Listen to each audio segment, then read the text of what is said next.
Спорттук оюндар кайрадан кайтып келди. UFC бокс, футбол. Эгерде сиз көп акча иштеп тапкыңыз келсе, анда Мелбет аркылуу табыңыз. Эң мыкты коэффициенттер сизди күтүүдө. KG Time промокод аркылуу 10 000 сомдон нак чыгарып алыңыз. Ссылка комментарий. Бишкек шаарынын мэрлигине Бактыбек Калмаматовдун талапкерлиги каралып жатат. Жаш саясатчылардын арасынан суурулуп чыккан Бактыбек Калмаматов болуп турган шайлоолорго беделдүү партиялардын бирин жетектеп, биринчи тизмеси менен бара турганы айтылып жүргөн.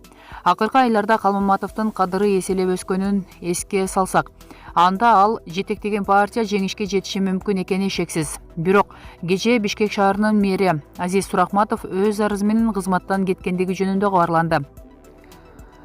Анын ордуна кетээринде бекитип кеткен Нариман Тулеев мелжеген мэрлигине жетип, бирок каршылыктардан улам ал дагы кызматтан кеткенге мажбур болгону маалым. Борбор шаарыбыз Бишкекте стабилдүүлүк, туруктуулук маанилүү болгондугу үчүн жогорку жактагылар мэрлик кызматка Бактыбек Калмаматовдун талапкерлигин карап жатышыптыр.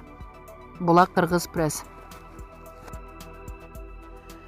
Канатбек Исаев акын менен элчиге өлүм жок. Кыргыз Республикасынын Жогорку Кеңешинин төрагасы Канатбек Исаев дипломатиялык кызматкерлерди кесиптик күнү менен куттуктады. Бул тууралуу Жогорку Кеңештин басма сөз кызматы билдирди. Жогорку Кеңешинин төрагасы Канатбек Исаевдин куттуктоо сөзү. Урматтуу дипломатиялык кызматтын ардагерлери жана кызматкерлери, сиздерди Кыргыз Республикасынын Жогорку Кеңешинин жана жеке өзүмдүн атымдан дипломатия кызматкерлеринин күнү менен чын дилимден куттуктайм. Акын менен элчиге өлүм жок деген кыргыз калкы байыртан улуттар аралык достукту, элдердин ортосундагы тыгыз байланышты камсыздаган элчилерге жогору баасын берип, аларды ар убак аздеттеп сыйлашкан. Анткени элчилик милдетти ар бир адам эле аркалай алган эмес. Сөзгө чечен, билими терең, акылы тунук, адамзатка таандык асыл сапаттарга ээ инсан гана өкүлчүлүк кызматты өтө берилгендик менен аткарып, жоолошкон элди достоштуруп, дос элди бир тууганга айланткан. Азыркы ааламдашкан доордо да элчилерибиздин мааниси зор. Эгемен өлкөбүздүн тышкы алакасын арттырып, эл аралык деңгээлдеги байланыштарыбызды чыңдоодо дипломатиялык кызматкерлердин ролу жогору.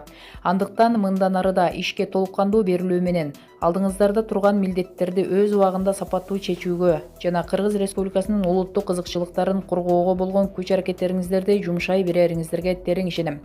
Бар болуңуздар, сиздерге бекем ден соолук, качыбас кайрат тилейм. Урматтоо менен Кыргыз Республикасынын Жогорку Кеңешинин төрагасы Канатбек Исаев. Булак Назар Ньюс. БШК мүчөлөрү аларга кысым болуп жатканын айтышты. Борбордук шайлоо комиссиясынын мүчөлөрү 24 октябрдагы тинтүүнү милиция тарабынан кысым көрсөтүү катары баалашты. Бул тууралуу Азаттыкка билдиришти. 24 октябрда БШК имаратына көч кызматкерлери документтерди алганы келип, тинтүү кылышкан.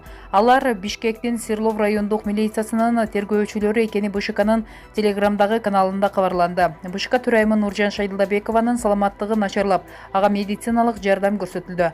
Милиция жыйынтыгы жокко чыгарылган 4 октябрдагы парламенттик шайлоо жарыяланган күндөн 3 июлдан берки документтерди текшерүүдө. Маалыматка караганда, буга уруксат берген токтомду 22 октябрда Бишкектин 1 май райондук соту чыгарган. Тергөөчүлөр 4 октябрда өткөн шайлоону уюштуруудагы эреже бузууларды аныктоо үчүн документтерди иликтөөгө уруксат сурап сотко кайрылган. 21 октябрда Ички иштер министрлиги кызматкерлери БШКнын мүчөлөрүн күбө катары суракка алып кетүүгө аракет кылган. Милиция бул 4 октябрдагы парламенттик шайлоодон кийин чыккан башаламандыкка байланыштуу экенин айткан. Бул окуя жарандык коомдун айрым саясатчылардын сынына кабылган. Омбудсмен Токон Мамытов жана бир канча коомдук уюмдар милициянын аракетин сындап чыгышкан. Алар БШК ишмердеги мыйзамдар менен даана көрсөтүлгөн конституциялык орган экенин кошумчалап, БШКнын ишине кийлигишкендер жазык кодексинин негизинде жоопко тартылаарын эскертишкен. Жогорку Кеңештин депутаты Жанарбек Акаев мыйзамсыздык тууралуу айтылган соң Ички иштер министрлиги БШК мүчөлөрүнө кысымын токтотконун Фейсбукка жазган. Булак аргумент KG. Бишкек шаардык кеңеши Төрөхан Жунуспаевдин талапкерлигин колдобойт. Бишкек шаардык кеңешиндеги 3 фракция Төрөхан Жусупбековдун талапкерлигин Бишкек шаарынын мэринин милдетин аткаруучу кылып дайындоого каршы. Мындай пикирин КСДП, Өнүгүү, Прогресс жана Республика ата журт фракцияларынын лидерлери билдирген. Бул тууралуу шаардык кеңештин басма сөз кызматы бүгүн 24 октябрда кабарлады.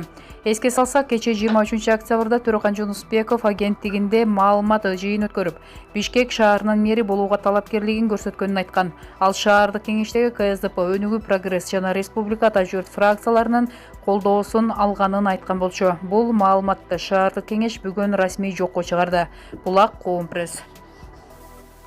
Садыр Жапаров: биз бизнести криминал менен ыплас атка минерлерден коргойбуз. Президенттин милдетин аткаруучу премьер-министр Садыр Жапаров өкмөткө караштуу бизнести өнүктүрүү жана инвестициялар боюнча кеңештин отурумуна катышты. Отурумда өкмөт башчы ишкерлерге кайрылды. Урматтуу инвестициялык кеңештин мүчөлөрү, урматтуу ишкерлер жана инвесторлор, урматтуу массалык маалымат каражаттарынын өкүлдөрү. Ушул кыйын кезде мамлекеттин жүгүн көтөргөн адам катары сиздер менен жолугушуу мен үчүн өтө маанилүү. Кыргыз Республикасынын өкмөтүнө караштуу бизнести өнүктүрүү жана инвестициялар боюнча кеңештин отурумун өткөрүү учурдун талабы. Экономикада инвестициянын ролу өзгөчө мааниге. Стабилдүү экономика, бизнестин туруктуу жана ачык иштеши өлкөбүздүн жаркын келечегинин ачкычы. Тагыраак айтканда, инвестиция социалдык экономикалык өнүгүүлөргө негиз болот. Өлкөгө жаңы технологияларды алып келүү менен заманбап башкаруучулук тажрыйбаны камсыз кылат. Жаңы жумуш орундарын түзөт. Инвестициялар аймактардын өнүгүүсүнө өбөлгө түзөт. Өлкөнүн экспорттук кубаттуулугун жогорулатат. Учурда мамлекетибиз масштабтуу өзгөрүүлөрдүн алдында турат. Ошондуктан инвесторлорду, ишкерлерди, айрыкча чакан жана орто бизнести колдоо, алардын мыйзамдуу укуктарын жана мүлкүн коргоо максатында аткарыла турган иштерге токтолсом. Биринчиден, өзүңөр билгендей, бул аптада мен расмий түрдө экономикалык мунапыс жарыяладым. Мунапыска өз ыктыяры менен катышкандарга берген убадалар аткарылат. Экинчиден, ишкерлерге карата мыйзамсыз аракеттер токтотулат. Бүгүнкү күндүн башкы милдети ишкерлерди колдоо, коргоо жана инвесторлордун ишенимин кайтаруу. Үчүнчүдөн, бюджеттин тартыштыгы 20 миллиард сом менен кабыл алынган. Бирок мага келген маалыматтар боюнча реалдуу картина андан да жаман экендигин көрдүк. Жакынкы арада бюджетибиз боюнча туура жана реалдуу чыныгы маалыматтарды ачыкка чыгарабыз. Ачык айтсам, жагдайыбыз жакшы эмес. Ошондуктан учурдагы ишкерлер боюнча иштердин актуалдуулугун карап, бардык мамлекеттик органдардын жетекчилерине бир катар тапшырмаларды берем. Мамлекеттик жана жергиликтүү органдар тарабынан түзүлгөн ашыкча бюрократиялык тоскоолдуктар кескин азайтылсын, атайлап жасалган создуктуруулар кыскартылсын. Мамлекеттик кызмат көрсөтүүлөр бизнес үчүн оптималдаштырылсын. Ал үчүн салык кодексине өзгөртүүлөр жана башка укуктук ченемдик актылар боюнча документтердин пакети даярдалсын. Керекпи жаңы редакциялар дагы жазылсын. Салык жаатында зарыл болгон бардык реформалар толук ишке ашырылсын. Бизнести жүргүзүү боюнча эрежелерди жөнөкөйлөштүргүлө. Экспортерлорду колдоо боюнча конкреттүү механизмдерди киргизгиле. Жылдын аягына чейин орто жана чакан ишканаларга жеңилдетилген түрдүү насыялоону кайра жандандыргыла. Мында бир дагы коррупциялык схемага жол берилбесин. Бажы жана фискалдык органдардын ишиндеги ар кандай өзгөрүүлөр тууралуу бизнеске өз убагында жана токтоосуз маалыматтарды берип тургула. Бажы тармагындагы коррупциялык схемалардын баарын ачыкка чыгаргыла, бюджеттин кирешесин көбөйткүлө. Бажы системасына тез аранын ичинде автоматташтырылган программалык системаны ишке киргизгиле. Тең атааңдаштыкты жок кылган контрабандалык товарлар чек араларда катуу көзөмөлгө алынсын. Банктык жана салыктык сырлардын, персоналдык маалыматтардын сырдуулугу катуу камсыз болсун. Өлкөдө дестабилизация жана өзгөчө кырдаал режими учурунда жабыр тарткан ишкерлер менен инвесторлорго зыяндын ордун толтуруу боюнча мамлекеттик кепилдиктерди берүү механизмдери каралсын. Менчикти коргоо жана менчик ээлеринин укуктарынын кол тийбестиги боюнча мыйзамдык ченемдери күчөтүлсүн. Тышкы иштер жаатында Кыргыз Республикасынын укуктук мамлекет катары эл аралык деңгээлдеги ишенимди калыбына келтирүү максатында ырааттуу саясат жүргүзүлсүн. Ал эми укук коргоо органдарына анын ичинен башкы прокуратурага өзгөчө тапшырмаларды берем. Биринчиден, ишкерлерге, инвесторлорго жана туристтерге эч кандай тоскоолдуктар болбосун. Жетекчилик кызматтарга өз алдынча мыйзамсыз дайындоолорго, рейдерлик тартып алуу, жерлерди басып алууга, өндүрүш объектилерине санкциясы жок кирүүгө, менчиктик формасына карабастан мекемелерге, уюмдарга карата ар кандай мыйзамсыз аракеттерди жасоого жол берилбесин. Экономикалык кылмыштарды декриминалдаштыруу боюнча милдеттерди жана мүмкүнчүлүктөрдү карап чыккыла. Бизнестин ишине укук коргоо органдарынын негизсиз кийлигишүүсү жокко чыгарылсын. Башкысы ишкерлер, инвесторлор корголсун. Акыркы учурдагы бизнес чөйрөсүнө карата жасалган мыйзамсыз көрүнүштөргө өзүнө токтолгум келет. Тилекке каршы учурда өлкөбүздө жаралган кырдаалдан пайдаланып, киреше алып келип жаткан жер үй, металл кен, терексай сыяктуу инвестициялык ишканалардын мүлкүн бүлүндүрүп кетишти. Бул окуялар ансыз да 2020-жылдагы COVID-19 пандемиясынан зыян тарткан экономикабызды ого бетер оорлотту. Бирок биз элди туура түшүнүшүбүз керек. Алардын мыйзамсыз аракеттерге, жергиликтүү эл менен биргелешип иш алып барбагандык, аймактагы экологиялык маселелерди эл аралык талапты сактабагандык түрттү. Азыр эң башкысы, ишканадагы иш процессин токтотпой, тезинен ишке киргизүү зарыл болуп турат. Кырдаал жөнгө салынат. Бизге бир аз убакыт керек.